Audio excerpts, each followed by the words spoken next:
Hi friends, ಎಲ್ಲರಿಗೂ ನಮಸ್ಕಾರ. ದಿವಿ Deepika YouTube ಚಾನಲ್ಗೆ ಸ್ವಾಗತ.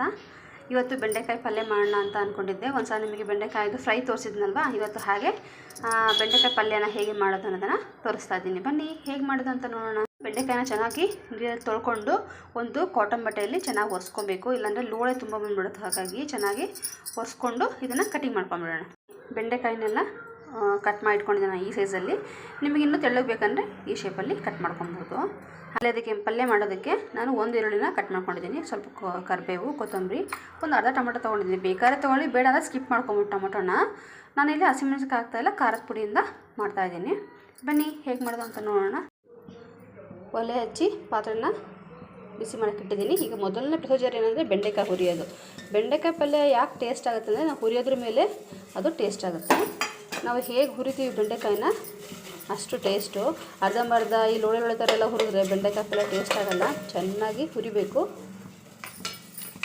ಆವಾಗಲೇ ಬೆಂಡೆಕಾಯಿ ಪಲ್ಯ ತುಂಬ ಟೇಸ್ಟ್ ಆಗೋದು. ಬೆಂಡೆಕಾಯಿನ ನೋಡಿ ಹುರಿಬೇಕು. ಲೋಳೆಗಳು ಬೆಂಡೆಕಾಯಿಂದ ಹೋಗ್ಬೇಕು. ಕೆಲವೊಬ್ರು ಇದಕ್ಕೆ ನಿಂಬೆಹಣ್ಣು ಹಿಂಡಾಕ್ತಾರೆ, ಒಂದು ಅರ್ಧ ನಿಂಬೆಹಣ್ಣು ಹಿಂಡಿದ್ರೆ ಲೋಳೆ ಹೋಗುತ್ತೆ ಅಂತ. ಅದು ಹೋಗುತ್ತೆ, ಇಲ್ಲ ಅಂತ ಹೇಳಲ್ಲ, ನಾನು ಆ ಥರ ಎಲ್ಲ ಮಾಡಲ್ಲ. ಜಸ್ಟು ಇದರಲ್ಲೇ ಹುರಿದ್ಬಿಡ್ತೀನಿ ಚೆನ್ನಾಗಿ. ಬೆಂಡೆಕಾಯಿ ಹಸಿರು ಇರೋದು ಒಂದು ಸ್ವಲ್ಪ ಗೋಲ್ಡನ್ ಫುಲ್ಲು ಒಂದು ಸ್ವಲ್ಪ ಇದು ಒತ್ತದಂಗೆ ಆಗಬೇಕು, ತುಂಬ ಒತ್ತದಂಗಲ್ಲ.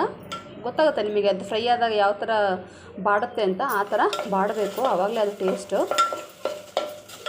ನಾನೊಂದು 1/4 kg ಅಷ್ಟು ತೊಗೊಂಡಿದ್ದೆ ಬೆಂಡೆಕಾಯಿ. ಅದು ಹುರಿದ್ರೆ ಸ್ವಲ್ಪ ಆಗುತ್ತೆ. ಬೆಂಡೆಕಾಯಿ ಪಲ್ಯ ಒಳ್ಳೆಯದು ಕೂಡ ಆರೋಗ್ಯಕ್ಕೆ, ಮಕ್ಕಳಿಗಂತೂ ತುಂಬ ಒಳ್ಳೆಯದು.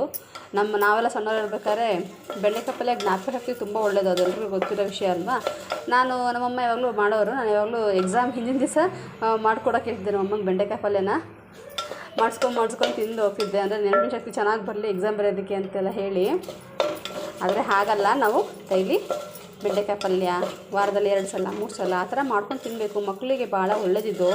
ಅವರು ಓದೋ ಸಲುವಾಗಾದರೂ ಮಾಡ್ಕೊಂಡು ತಿನ್ನಬೇಕು, ನೆನಪು ಶಕ್ತಿ ಚೆನ್ನಾಗಿ ಬರುತ್ತೆ ಇದರೊಳಗೆ. ಹುರಿಬೇಕಿದಿನ್ನು ಚೆನ್ನಾಗಿ ಹುರಿಲಿ. ಒಂದು 2 ನಿಮಿಷ ಬಿಟ್ಟು ಒಂದು ಸ್ವಲ್ಪ ಎಣ್ಣೆ ಹಾಕ್ಕೊಳ್ಳೋಣ ಹುರಿಯೋದಕ್ಕೆ.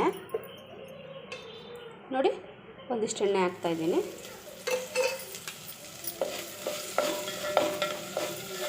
ಒಂದು 5 ನಿಮಿಷ ಚೆನ್ನಾಗಿ ಹುರಿಬೇಕಿದು.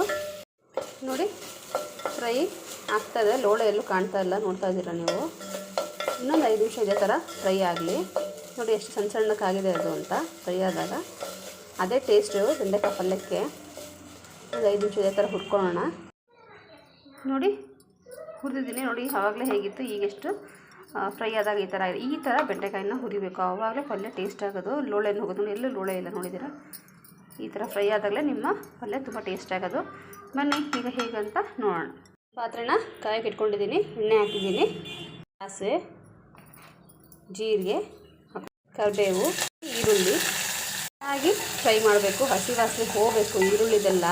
ಈರುಳ್ಳಿ ಕೂಡ ಹಾಗೆ ಫ್ರೈ ಆಗಬೇಕು, ಗೋಲ್ಡನ್ ಬ್ರೌನ್ ಆಗಬೇಕು ಈರುಳ್ಳಿ. ಆ ಥರ ಫ್ರೈ ಮಾಡ್ಕೊಳ್ಳಿ ಚೆನ್ನಾಗಿ, ಒಂದು ಮೀಡಿಯಮ್ ಉರಿಯಲ್ಲಿ ಇಟ್ಕೊಂಡು. ಉಪ್ಪು ಈ ಟೈಮಲ್ಲಿ ನೀವು ಹಾಕೊಳಂಗಿದ್ರೆ ಹಾಕ್ಕೊಳ್ಳಿ, ಇಲ್ಲಾಂದರೆ ಲಾಸ್ಟಿಗಾರ ನೀವು ಹಾಕ್ಕೊಬೋದು. ಬಟ್ ಈ ಟೈಮಲ್ಲಿ ಹಾಕೋದ್ರೆ ಬೆಸ್ಟು ಅಂತ ಹೇಳ್ತೀನಿ. ನಾನು ಈ ಟೈಮಲ್ಲಿ ಹಾಕ್ತೀನಿ. ಉಪ್ಪನ್ನ ನೋಡ್ಕೊಂಡು ಹಾಕ್ಕೊಳ್ಳಿ ಯಾವಾಗಲೂ.